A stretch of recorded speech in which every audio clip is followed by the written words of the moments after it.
Movie House Cinemas, proud sponsors of Conversations with Gerry Kelly. Treat yourself to a movie. Relax in VIP recliner seating without the VIP price tag. At Cityside, Glengormley, Mackara and Coleraine. Enjoy the show.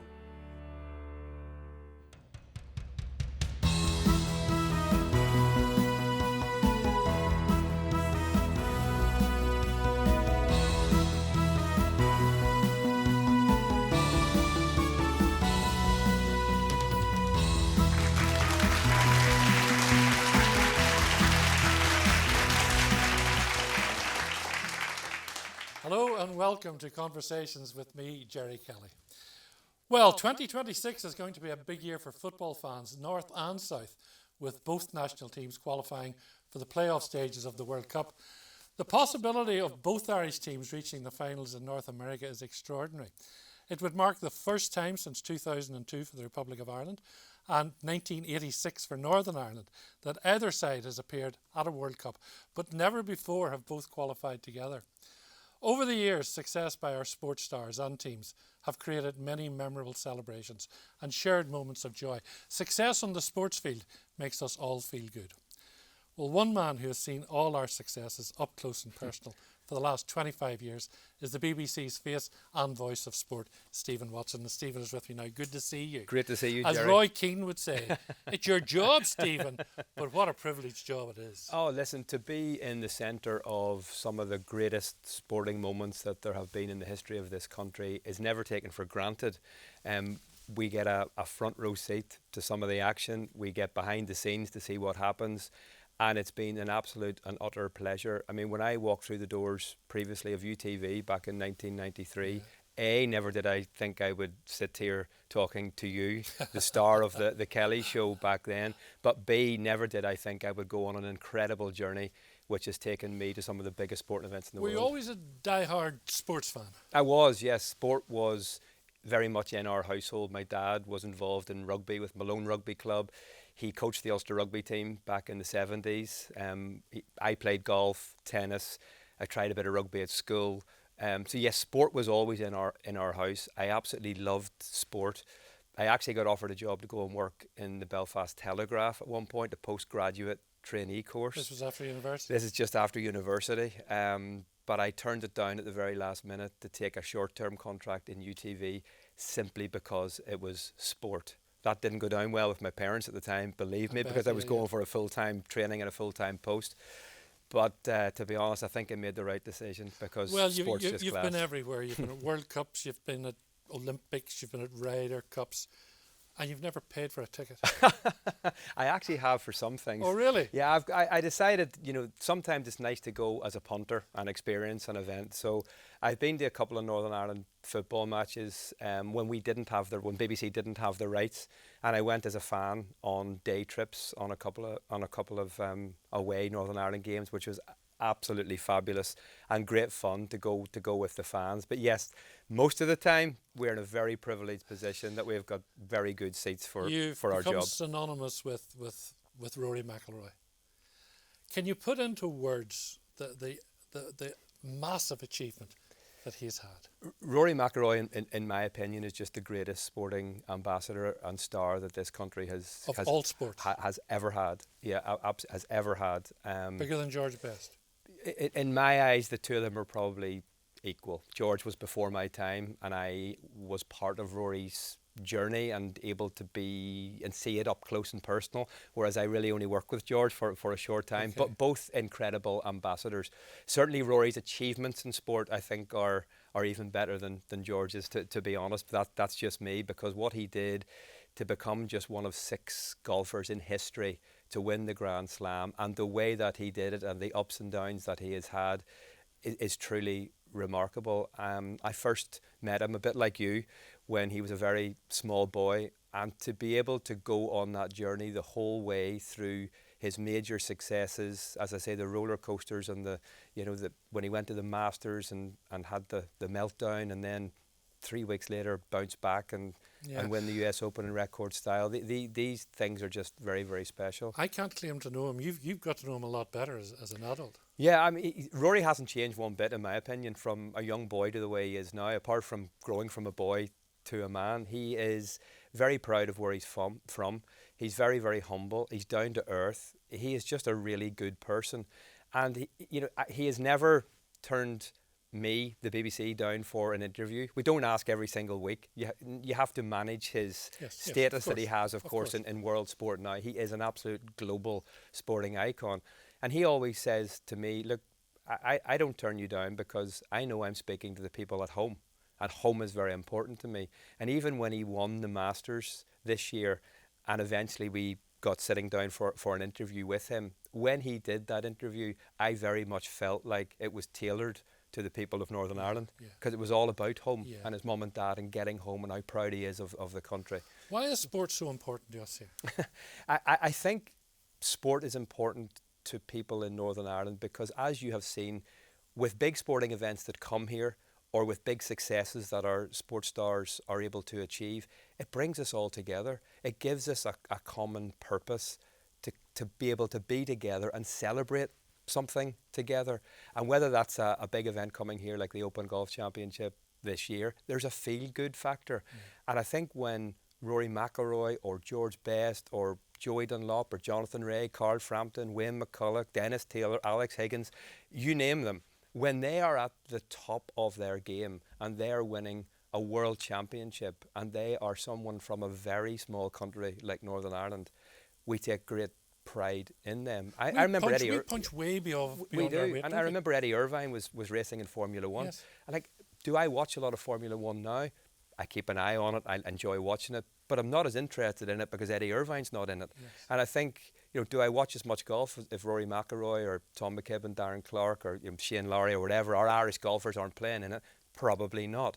We take an interest in people because they're from here, and we're very proud of what they're achieved because they're flying the flag for us on the international stage. I mean, we've only 2 million inhabitants in Northern Ireland, and look at the names you've just, these are world-class names you've just mentioned. I know, and they punch so much above their weight, it's unbelievable. I've spoken to Jonathan Ray, 6 times World Superbike champion, about this a lot, and many of our other sports stars, and he said, I think it's because people in Northern Ireland perhaps feel that they have to try a little bit harder to be recognised and get the success that they have, whether that's on a UK basis because there's a little bit of water in between, or whether it's because when you go to other countries their facilities are better, they've got more money than us to try and achieve. So perhaps we punch above our weight and we fight to do that and achieve that, and when you do, it's even more enjoyable, I think. Of all that you've done and places that you've been and people that you've met, which ones would you pick out as sort of highlights in your career? Oh, listen, Rory McIlroy winning the Masters this year has got to be the number one because it was so special. As I say, we were with him through all of his majors, and to see him actually achieve the Grand Slam was something really, really unique. There have been many things, and it's hard to pick. I mean, myself, story-wise, working on international stories, when Roy Keane was sent home from the World Cup. You were the man that got the interview with Roy Keane after he walked out. I was, in 2002. What was the story of that? He was sent home from the World Cup after a row with Mick McCarthy, because we stayed on the island of Saipan when most other people left and went to the mainland of Japan for the World Cup, and eventually tracked him down to the airport. I was the only journalist there. My cameraman was the only cameraman there. There were 3 or 4 photographers there as well. So we landed that world exclusive interview, which in all of my career, I always said there'll be nothing bigger than this moment, until April this year when Rory McIlroy won the Masters. So there have been so many successes. I mean, Wayne McCulloch winning world titles. He's a really good pal of mine. That was very special for me. Ulster Rugby winning the European Cup. Joey Dunlop winning a hat-trick. Well, all the Dunlops. All in the year 2000. The 2 most emotional sporting events I think I ever witnessed was Michael Dunlop winning a race at the Northwest 200. After his father. After the death of his father that week. That was truly very, so emotional. And then when Darren Clarke won the Open, we followed him the whole way home, and he had the claret jug, and to see the moment when he walked in with the claret jug to give to his 2 boys, Darren's wife, their mum, of course, Heather, had passed away a number of years before with breast cancer. So to see him achieve his ultimate goal, his ultimate dream, and hand the claret jug to his two boys, which there was obviously a lot of emotion in that, those were two really, really special moments. And to get to witness those up close, firsthand, was very, very special. Could you imagine your life without sport? No, absolutely not. I mean, sport has been my life, probably to the detriment of many family things down through the years, that I prioritised sport and the working of sport, probably wrongly, but that's life, you know. I'm sure you've done the same yourself. I genuinely couldn't imagine it without sport. From the minute I started working in UTV back in 93, I never wanted to be a sports presenter. I wanted to work behind the scenes, thrust in to be a sports presenter, and then to be able to go to all of those sporting events. And it's the friends that you make, it's the relationships that you have. And to see Graham McDowell, you know, see him win a major, Darren Clark, you know, Shane Lowry at Portrush, Harrington winning his Opens, Rory McIlroy and his journeys. To get to work with George Best. I mean, George Best was a pundit on our football output. And when I heard that he was a pundit and I was working with George Best, I mean, I was shaking like a leaf. Because, you know, George was one of my big heroes growing up, as was Ollie Campbell, who played rugby for Ireland, who's not a household name to many people who'll be watching. He was one of my biggest heroes. And when I met him for the first time, they say never meet your heroes. The nicest guy you could ever meet. And spent a bit of time with him making a documentary, and he was an absolute gentleman. Yeah, really nice. We mentioned George, we mentioned soccer. World Cup this year against Italy in March. What a draw. It's not going to be easy, is it? No, and to be honest, if I'm going to be selfish about it, in my whole sporting career, the one thing that I've never done is been to a World Cup with Northern Ireland. I had the pleasure of being with the Republic of Ireland in 2002, which was really, really good fun. But I'd love to go to a World Cup with Northern Ireland. I mean, I was 12 and 16 when it was 82 and 86. I remember it really well. The whole country stopped and stood still. But the draw that Northern Ireland have got is very, very difficult. Away to Italy. Michael O'Neill's done a wonderful job with a young team. If he gets them all fit, the one thing I will say about this young team is they have no fear. They are quite confident. And if they don't make this World Cup, I think a major tournament down the track is possible. Conor Bradley, what a guy, what a great ambassador for this country. Stephen, fascinating. I could talk to you all day long about sporting life. Thank you. But thank you so much for coming in today. Thanks, Gerry. Well, as we were saying there, it is going to be a big year for football fans, both in Northern Ireland and in the Republic of Ireland. Both national teams have made it through to the playoff stages for the FIFA World Cup, which is going to be taking place this summer in Canada, Mexico and the United States. Now, the playoffs will be held in March, and Northern Ireland's first game, it's going to be a tough one, as we said. It's against Italy in Italy. The Republic have a slightly easier draw. They're facing the Czech Republic in Prague. Well, two men who know all about the pressure of qualifying and playing on the world stage are two legends and two heroes of Northern Ireland football. Gerry Armstrong, the man whose unforgettable goal against the host nation Spain in 1982 shot Northern Ireland into the World Cup quarter-finals. And we also have arguably the greatest goalkeeper at the time in the world, the magnificent Pat Jennings. Guys, it's really great to see both of you. I suppose in a year like this, our thoughts go back to 1982, the spirit of 1982. What was that spirit of 1982? Camaraderie. I think we had such a great team spirit, and we were just happy to qualify for a World Cup final. As a player, I think that's what you want to aim for, and you dream that you could actually get to one, and we were fortunate enough to get to two. But that team in '82 did surpass itself. It was a brilliant tournament for us. Do you think is it possible that we could repeat that this year, because we are going in as underdogs? It's going to be a big problem, you know. But it always has been. I mean, from me joining the international team in 1964, and every year we're trying to do with the '58 World Cup. Qualify. They qualified for Sweden, and then every 4 years. And I mean, I got right through to age 36 before we actually made a World Cup final. So that was how difficult it was for Talking of memories, Gerry, must ask you about 1982. Probably the most famous goal scored by anybody wearing a Northern Ireland jersey against Spain. Talk us through it again. Well, it's one of those games where Martin had a wee meeting the day before.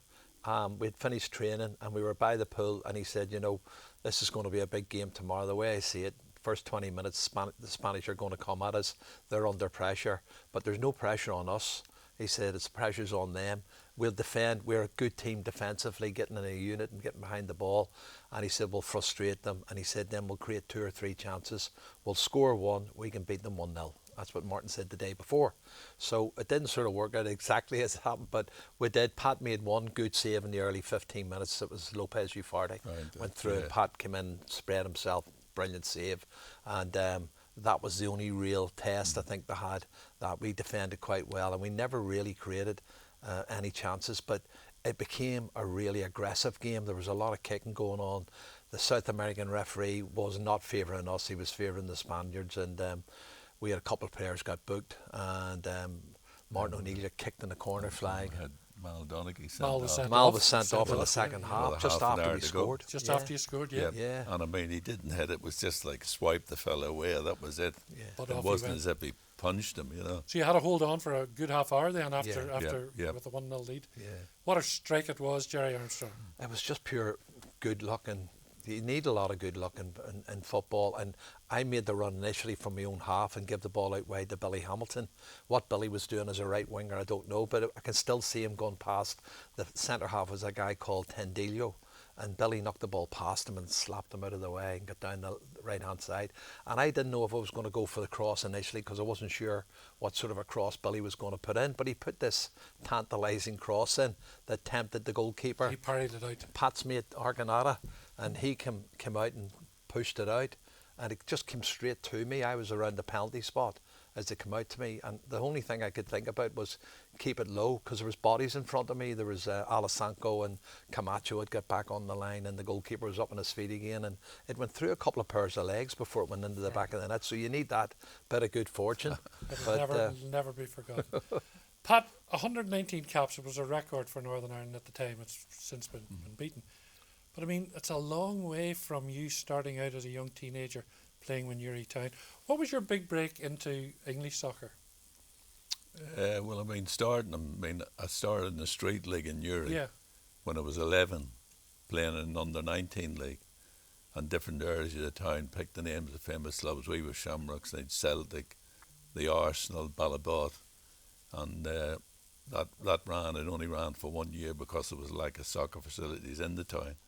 But that was at the Meadow in Newry, which is now Jennings Park, something else I'm very proud of. Named after you. But that was it. And at school, we only played Gaelic football. And I played out at midfield and didn't realise down the line how beneficial that was going to be to me when I started to play serious soccer again. So left school at 15, didn't have an education, left school at 15, got a job one of the local linen factories.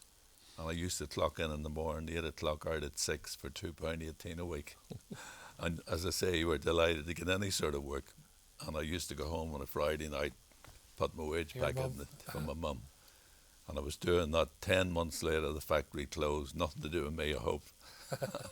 But my dad was working in a timber gang on the mountain just outside Newry, clearing the whole mountain. And he got me a job with the timber gang. And the soil would go in and fall 40, maybe 60 massive, large trees. And it was my job then to go along with a hatchet, trim all the branches. And my dad would come along with a horse and drag them to the bottom of the mountain where they were cut up and sent to the mill in Newry. So that was what I was doing. My brother Brian, he was playing with Newry. Another good footballer. Yeah, played with Coleraine for 13 years. But he came in one night, he was playing with Newry United. Our fella, the boys want you down, you might get a game. And this was the middle of the winter. I said, are you joking, our fella? Finish up training in a cold shower at the end of the night. No chance.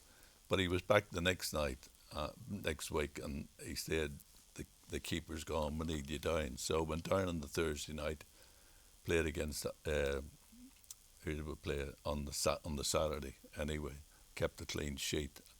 and that was the start of me back into soccer. After 3 months, won the Irish Junior Cup. You can imagine the amount of teams that took part in that. I went into the Newry Town team the next year. I'm there 3 months playing for Newry.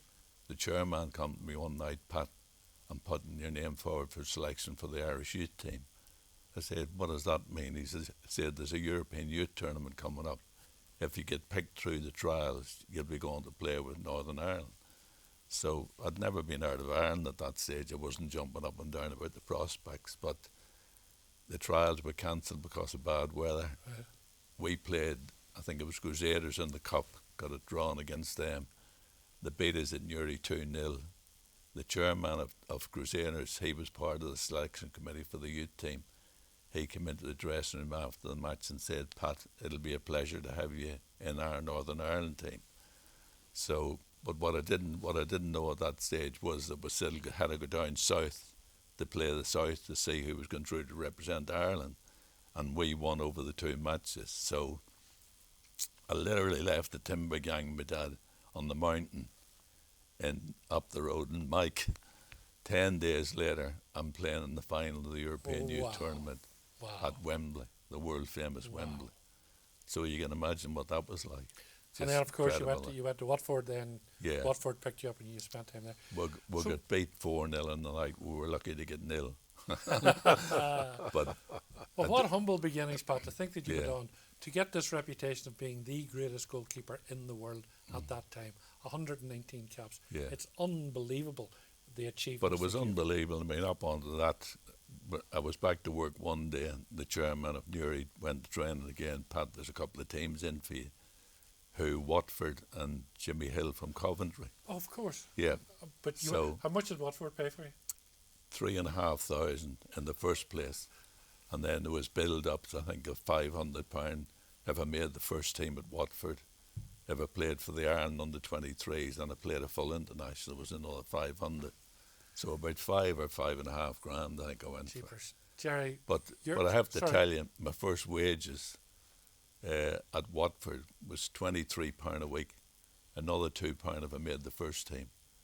I thought I'd won the pools. Yeah, you weren't making that. You weren't making that at the mill in Newry. £4 a week in Newry, and now I'm getting £25 a week to play football. Millionaire. Couldn't believe my luck.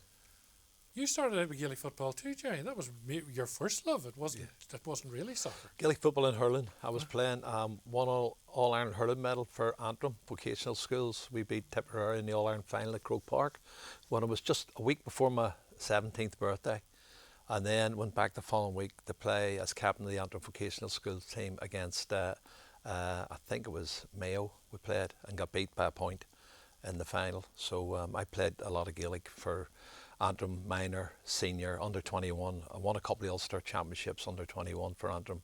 So how did you get into soccer?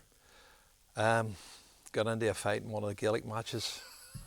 Punched a guy, got suspended, broke his jaw, got suspended for about 6 weeks, and wanted to play football because I didn't really play any soccer. I played in the street. That was the same as Pat. I didn't play for any team as such, and ended up playing, and a couple of teams watched me. I was playing for Crummick Albion, and Bangor came to watch me after 2 or 3 games and invited me along to train at Bangor on a Tuesday and a Thursday night. So I got I got along for training on the Tuesday and Thursday. Billy Neal and Bertie Neal were the assistant manager and manager, and Ralph McGugan was my coach in the reserves. And we trained the Tuesday, Thursday, and he said, look, we have a game on Saturday in the semi-final of Stephen Sons Cup against Civil Service, at Civil Service. These guys have worked hard to get there, but I can't really put you in the team. He says, but I'll put you on the bench, and if I get a chance, I'll bring you on. So there was 10 minutes to go in the game, and it was 1-1, and I was brought on and picked the ball up and passed a couple of players.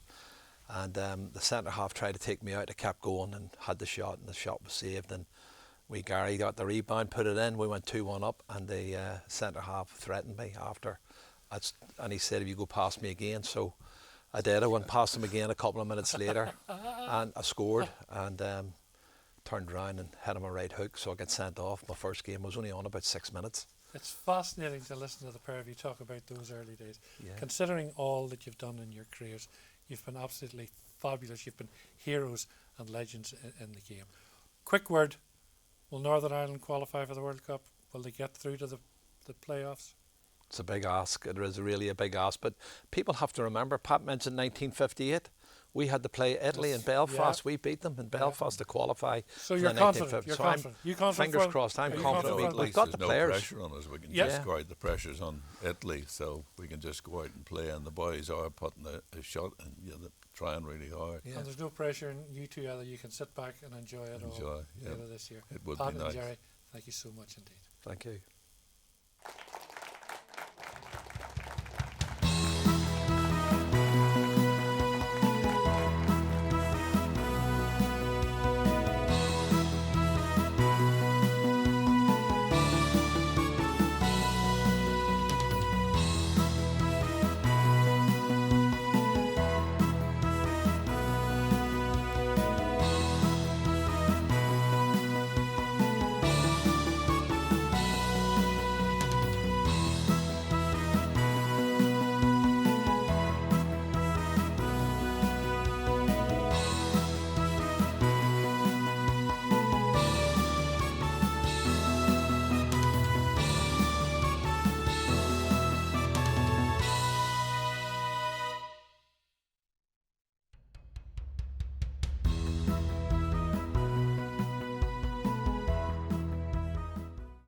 Heading to the North Coast, the Jet Centre in Coleraine offers entertainment for everyone.